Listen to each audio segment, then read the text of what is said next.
सर्वदेवास्ततां कली मध्यमो मध्यमानानां तु क्रिया योगो युगे स्मृतो। बोले सुनो, सत्युग की बात थी। जो धर्म थे, धर्म की पत्नी का नाम था मूर्ति, और धर्म के 4 पुत्र हुए थे। और धर्म कहां से प्रकट हुआ? जब ब्रह्मा जी ने सृष्टि करी तो ब्रह्मा जी ने अपनी छाती से धर्म को जन्म दिया। हमारी जो ये छाती है, यहां धर्म वास करता है। तो जब ब्रह्मा जी सृष्टि कर रहा था, मानस सृष्टि, तो ब्रह्मा जी ने अपनी छाती से धर्म को जन्म दिया और अपनी पीठ से ब्रह्मा जी ने अधर्म को जन्म दिया। तो जब कोई हमारे सामने होता है तो हमें उसका धर्म दिखाई देता है। लेकिन मेरी मां, जब कोई हमारे पीठ पीछे होता है तो हमें उसका अधर्म दिखाई देता है ना। अरे बोलो, आप भुगते हैं,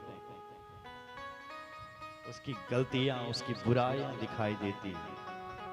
लेकिन जब कोई सामने खड़ा होता है उसका धर्म, अच्छा व्यक्ति लगो तब बोलो जय श्री राम। क्योंकि धर्म का जन्म आगे से हुआ। तो उन धर्म जी के ही 4 पुत्र हुए। कौन से? हरिम कृष्णम नरम चैव तथा नारायणं नृपा योगाभ्यास रतो नित्यम हरि कृष्णो बभूवः। पहले बेटे का नाम था हरि, दूसरे पुत्र का नाम कृष्ण, तीसरे का नाम नर और चौथे का नाम नारायण। इन नर और नारायण ने बद्री विशाल में ही कठोर तप किया। महाराज हिमालय के शिखर पर जाकर के बद्री का आश्रम में कठिन तपस्या कर दी। बद्री का आश्रम, वहां व्यास जी भी रहते थे। तो व्यास जी के आश्रम का नाम है सम्यक्प्राश आश्रम। लेकिन जैसे ही भगवान ने वहां जन्म लिया, भगवान धर्म के पुत्र बने, तब उसका नाम हो गया है बद्री का आश्रम। बद्री मतलब, बद्री एक फल होता है, बद्री बेर का फल, बेर को कहते हैं बद्री फल। तो जब भगवान नारायण तपस्या कर रहे थे, नर नारायण भगवान, तो लक्ष्मी मैया ने देखा मेरा भगवान तपस्या कर रहे हैं, बर्फ बहुत पड़ रही है, क्या होगा, इनकी तपस्या में बाधा पड़ रही है। तो लक्ष्मी मैया बद्री का पेड़ बन करके उत्पन्न हो गई, प्रकट हो गई। इसलिए उसको कहते हैं बद्री का आश्रम। तो बद्री बन करके मां लक्ष्मी प्रकट हो गई। विशाल भी कहते हैं, बद्री विशाल भगवान की जय। एक विशाल नाम का राजा था, भगवान का कठिन तपस्या की इसने। भगवान उसके पास आए कि बेटा वरदान मांग। तो राजा ने कहा, बोले महाराज मेरा नाम अपने साथ जोड़ दो और कुछ नहीं चाहिए। भगवान प्रसन्न हुए। भगवान बोले मैं तेरा नाम हमेशा अपने साथ जोड़ करके रखूंगा। तो भगवान, तो हमने क्या कहा, तो भगवान ने उसका नाम भी अपने साथ जोड़ दिया, बद्री विशाल। विशाल नाम था उसका, तो उसका नाम अपने साथ जोड़ दिया। तो भगवान का नाम पड़ गया बद्री विशाल। बोलो बद्री विशाल भगवान की जय। तो बद्रीनाथ में हिमालय के शिखर पर ये तपस्या कर रहे हैं महाराज। 1000 वर्ष तक भगवान नर और नारायण ने कठोर तपस्या की। धर्मपुत्र परायण हैं तप में बिल्कुल। श्री सूत जी कहते हैं, ऋषियों आज भी तुम तपस्या कर सकते हो, क्योंकि जो सज्जन पुरुष है उनके लिए आज भी ये कलयुग सतयुग के समान है। और जो दुराचारी हैं, जो दुष्ट हैं, उनके लिए तो सतयुग भी आएगा तो भी उनको कलयुग ही दिखेगा। दुष्टों के लिए चाहे सतयुग क्यों ना आ जाए, क्या दुष्ट सतयुग में नहीं थे? तो दुष्टों के लिए सतयुग भी कलयुग लगता है, और जो सज्जन पुरुष हैं मेरी माँ, उनके लिए ये कलयुग भी सतयुग से कोई कम नहीं है, ना?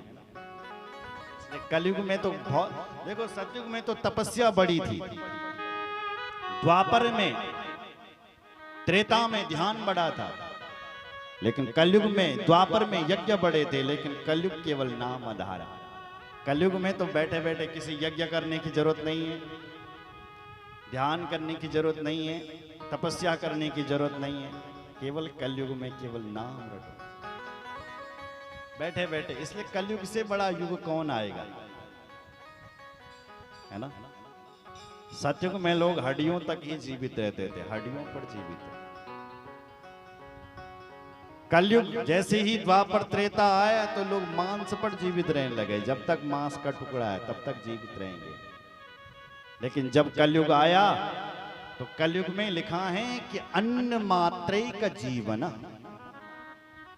हमारा जो जीवन है वो किस में है? बोले अन्न में है। तुम यदि 4 दिन तक खाना नहीं खाए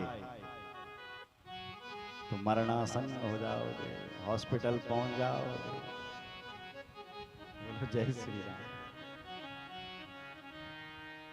इसलिए भोजन अन्न मात्रे का जीवन, अन्न ही जीवन है। तो आज सतयुग में ये तपस्या कर रहे हैं धर्म के पुत्र नर और नारायण। इस तपस्या को देख करके देवराज इंद्र को चीड़ हो रही है,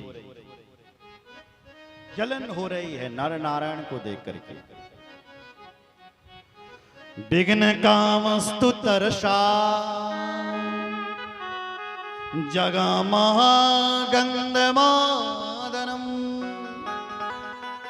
गत्वा तत्र श्रमे पुण्ये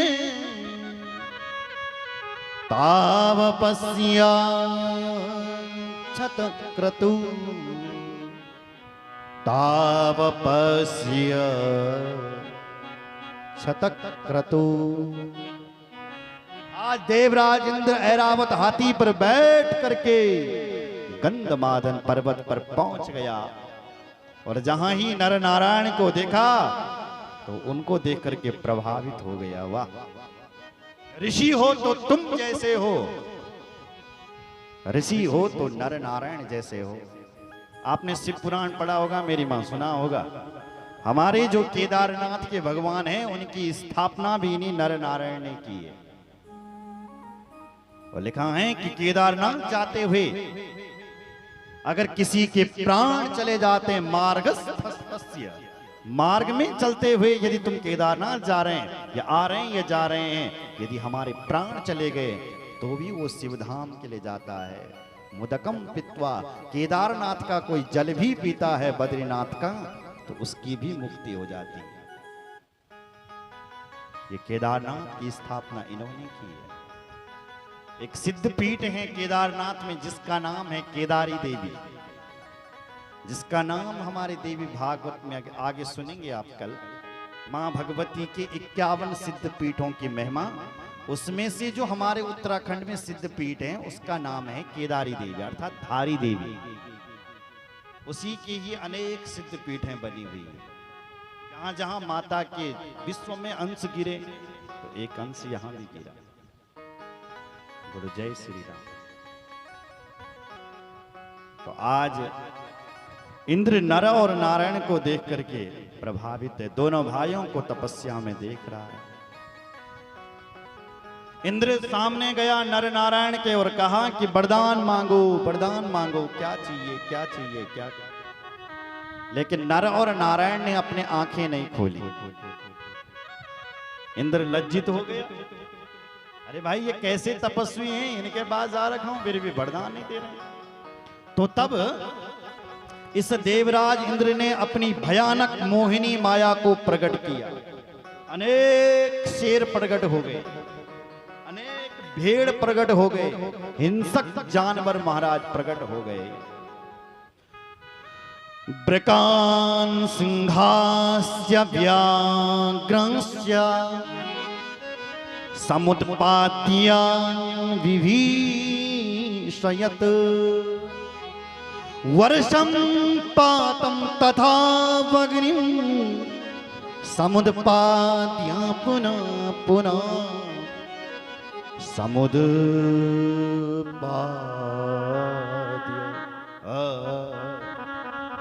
पुनः पुनः। नर और नारायण को भयभीत करने के लिए शेर टुकड़ ताली मान लिया। बाघ भालू भी मार रहा है अपनी आवाज में। जितने भी डरावनी जीव जंतु रहते हैं जंगलों में वो सब एक साथ गर्जना कर रहे हैं, लेकिन नारायण और नर भयभीत नहीं हो रहे हैं। लज्जित हो गया है ये इंद्र, वहां से दौड़ करके अपने स्वर्ग में चले गया। बार बार सोचने लगा क्या करूं क्या करूं क्या करूं। तो महाराज कामदेव के पास गया। काम भैया तुम जाओ और अपनी पूरी सेना को लेकर के जाओ और नर नारायण की तपस्या को भंग करो, क्योंकि मैंने बहुत प्रयास कर दिया है, लेकिन नारायण की आंखें नहीं खुल रही। कामदेव निकल पड़ा महाराज। बद्रिकाश्रम में पहुंच गया कामदेव, और कामदेव ने अपनी बसंत ऋतु को, क्योंकि कामदेव का पुत्र बसंत है और उसकी पत्नी का नाम रति है, तो बसंत ऋतु छा गई हैं बद्रीनाथ में महाराज। सारे वृक्ष हरे भरे हो गए, पुष्पों की लदी, पर्वतों में पानी की भौछार चलनी शुरू हो गई है। मंद सुगंध सुखद स्पर्श करने लग गई है। भगवान के आगे आगे सुंदर सुंदर हवा चलने लग गई है। कामदेव की जो रंभादिक अप्सराएं थी सब पहुंच गई है हमारे बीच। परम आदरणीय सम्माननीय पूजनीय अमन महाराज जी पहुंचे हैं, उनके लिए जोरदार तालियां। आपकी इस कथा में हार्दिक अभिनंदन, स्वागत, धन्यवाद है महाराज जी।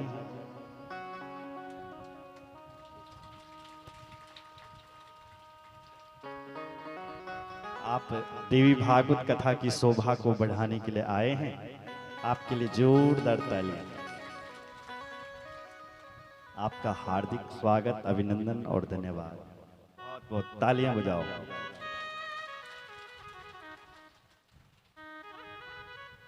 बोलो नारायण भगवान की जय। लिखा है कि संगीत कला में जो निपुण रंभादिक अप्सराएं थी वो बद्रीनाथ में प्रकट हो गई। रंभा तिलोत्तमाद्यस्य गत्वा तत्र वराश्रमे गानं चक्रुं सुगीतज्ञा स्वरतान समन्वितम् स्वरतान तान स्वरतान समन्वितम्। संगीत कला में जो परिपूर्ण है ऐसी रंभा तिलोत्तमा रंभा प्रकट हो रही हैं, तिलोत्तमा प्रकट हो रही हैं, और ऐसी रमणीक ध्वनि से न जाने क्या क्या गा रही हैं महाराज। उस मधुर संगीत को नर नारायण सुन रहे हैं। तच्छ्रुत्वा मधुरोद्गीतम् कोकिलानाञ्च कूजितम् भ्रमरालिव वाचं च प्रबुदो तो ओ मुनीश्वरो, प्रबुदो तो मुनीश्वरो। मधुर गायन हो रहा है, कोयलें कूकू की आवाज कर रही हैं, भौरे गुंजार कर रहे हैं, और ये गुंजार सुन करके भगवान जो नर और नारायण तपस्या में बैठे हुए थे, वो आज उनकी तपस्या देखो भंग हो गई है। नारायण अपने भाई से कह रहा है, नर से, भाई देखो देखो ये क्या हो रहा है, ये भौरों का गुंजार कहां से हो रहा है, ये बसंत ऋतु कैसे प्रकट हो गई, ये कौन आया है। ऐसा विचार कर ही रहे थे महाराज। इतने में नर और नारायण ने क्या देखा कि अनेक काम की सेनाएं प्रकट हो रखी है, कामदेव प्रकट हो रखे और उनके साथ अनेक सुंदरियां प्रकट हो रखी है। पहली सुंदरी का नाम है मेनका, रंभा, तिलोत्तमा, पुष्पगंधा, सुकेशी, महाश्वेता, मनोरमा, गीतज्ञ, ऐसी अनेक रंभादिक अप्सराएं प्रकट हो रखी है। उनके साथ अन्य विशाल सेनाएं और है। भगवान नारायण ने देखा ये गीत गा रही हैं, ये तो हमारे तपस्या को भंग कर रही हैं। तो उसी समय भगवान ने क्या किया कि अपनी जंघा पर एक आघात किया। एतभ्यो दिव्य रूपस्या दर्शयामि तपो बलम। भगवान ने अपने तप बल से, नारायण भगवान ने अपनी तपस्या के बल से अपनी जंघा पर आघात किया महाराज, तो एक सुंदरी प्रकट हो गई है। इति संचिन्त्य मनसा करेणोरुम्पनताड्यवे तरसोपादयामासा नारीं सर्वांग सुंदरी। उरु देश में भगवान ने अपनी जंघाओं पर प्रहार किया और उससे वहां से एक स्त्री प्रकट हुई जिसका नाम हुआ उर्वशी। उर्वशी कहां से प्रकट हुई? बोले उरु प्रदेश से। भगवान के उरु प्रदेश से ये उर्वशी प्रकट हो गई। और कितनी सुंदर, इतनी सुंदर कि जितनी सुंदर नारियां इंद्र ने भेजी थी वो नारियां सब लज्जित हो गई।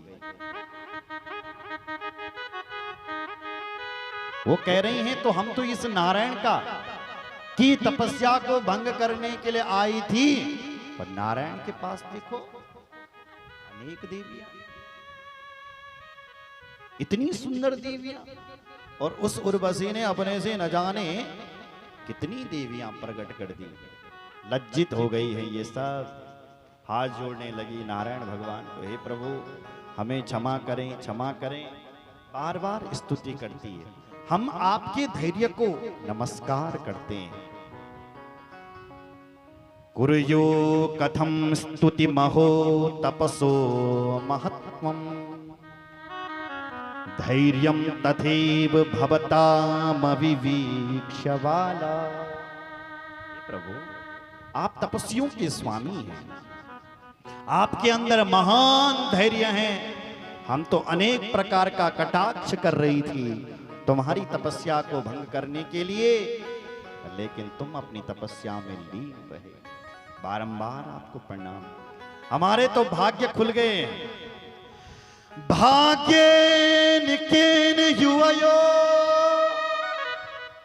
किल दर्शनम न संपादितम न विदितम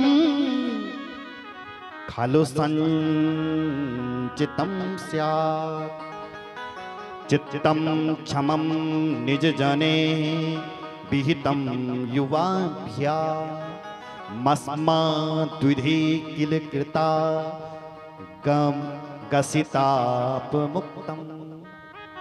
भाग्योदये भाग्येन केन युवयो, हमारे न जाने कितने जन्मों के भाग्य उदय हो गए हैं कि हे नर नारायण, जो आपके दर्शन हमें प्राप्त हो गए।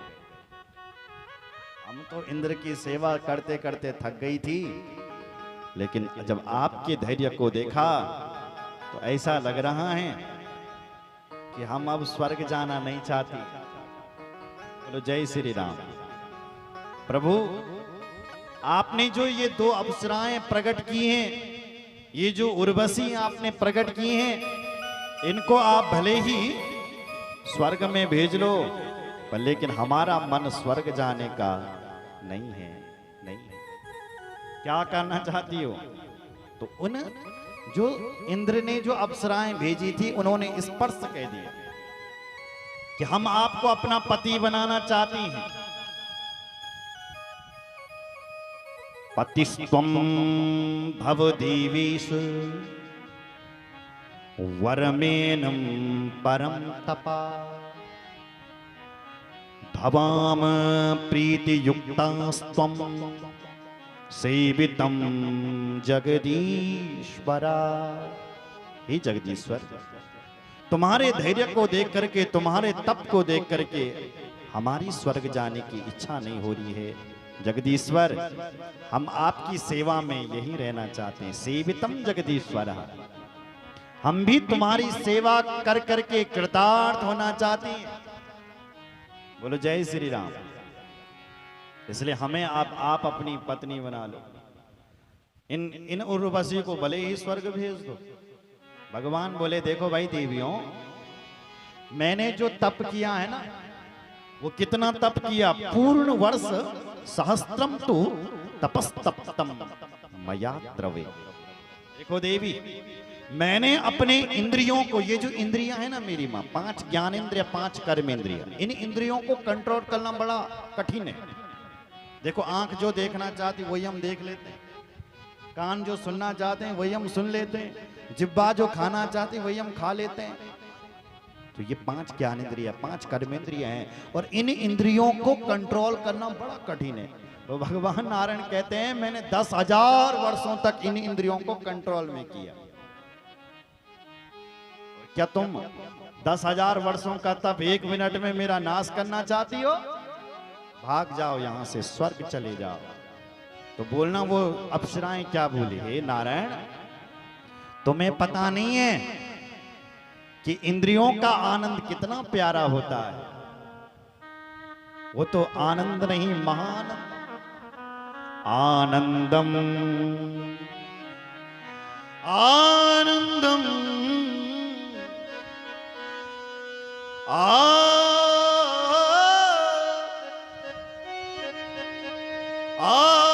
आनंदम रसमूलम हुए नान्यदस्ति सुखम किला अतोस्माकं महाराजा वचनम कुरु सर्वथा। महाराज, शब्द, स्पर्श, रूप, रस और गंध, ये 5 सुखों का शरीर में आनंद है। और उसमें से जो महा आनंद है, जो महा आनंद है, जो मूल आनंद है, वह आनंद स्पर्श का है। इसलिए हम इतनी सारी अप्सराएं तुम्हारे सामने खड़ी हैं और हमारे को स्पर्श करके तुम्हें बहुत आनंद मिलेगा प्रभु। इसलिए हमारे साथ विहार कीजिए, हमें अपनी पत्नी बना दीजिए, पत्नी बना दीजिए, पत्नी बना दीजिए। भगवान नारायण से जब बार बार ये कहा तो भगवान नारायण ने कहा ये तो हमारे साथ धोखा तो नहीं कर रही, इन देवियों को हो क्या गया है ये? बोलो जय श्री राम। भगवान बोले देवियों, अभी तो मैं तुम्हारा मनोरथ पूर्ण नहीं कर सकता हूं, पर आने वाले द्वापर युग में जाओ, मैं तुम्हारा मनोरथ अवश्य ही पूर्ण कर लूंगा। बोलो भक्त वत्सल भगवान की जय। गंगा मैया की जय। अष्टाविंशो विशालाक्षो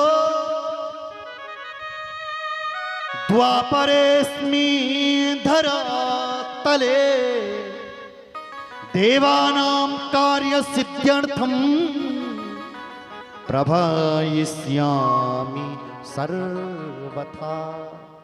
भगवान बोले, हे देवियों, 28वें द्वापर युग में, ये जो कलयुग चल रहा है ये भी 28वां कलयुग चल रहा है।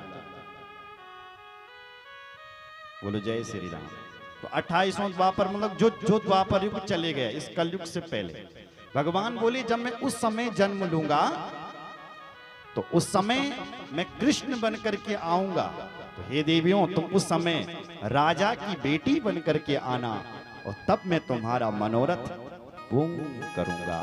फिर मैं तुम्हें अपनी पत्नी के रूप में स्वीकार करूंगा। तदा भक्त्यो मंदारा प्राप्या जन्म पृथक पृथक भूपति नाम सुता भूत्वा पत्नी भावं गमिष्यथा। तदा भक्त्यो, अगर तुम्हारी इतनी ही भक्ति है तो द्वापर में जब मैं कृष्ण बनकर के आऊंगा तो तुम राजाओं की बेटी बनकर के आना, तो उस समय मैं तुम्हारा मनोरथ पूर्ण करूंगा। बोलो जय श्री राम। तो ये जो भगवान श्री कृष्ण की 16,108 पत्नियां थी, वैसे श्रीमद् भागवत में लिखा है कि 16,000 थी, लेकिन देवी भागवत में लिखा है कि 16,050 थी। बोलो जय श्री राम। तो वो जो पूर्व जन्म में जो नर नारायण के पास जो अप्सराएं आई थी, वही ही इस द्वापर युग में भगवान श्री कृष्ण की पत्नियां बनी थी। भगवान ने उनको वचन दिया था। उसके बाद वो नर नारायण भगवान पुनः अपनी तपस्या में लग गए। राजन ने, जन्मेजय राजा ने प्रणाम किया और इन्होंने मां भगवती को प्रसन्न करके मां भगवती का जो 9 अक्षरों वाला मंत्र था उसको सिद्ध किया। मां ने वरदान दिया और आज भी भगवान के हे राजन अनेक अवतार होते हैं मां भगवती के उस तप के कारण से। बोलो भक्त वत्सल भगवान की जय। हर हर महादेव। हर हर महादेव। तो आइए अब जन्मेजय श्री कृष्ण जन्म की कथा पूछ रहे हैं, हम भी उसी में प्रवेश करेंगे। बोलो भक्त वत्सल भगवान की जय। हर हर महादेव। हर हर महादेव। हरि सुंदर नंद मुकुंद हरि नारायण हरिओ। हरि सुंदर नंद मुकुंदा हरि नारायण हरिओ।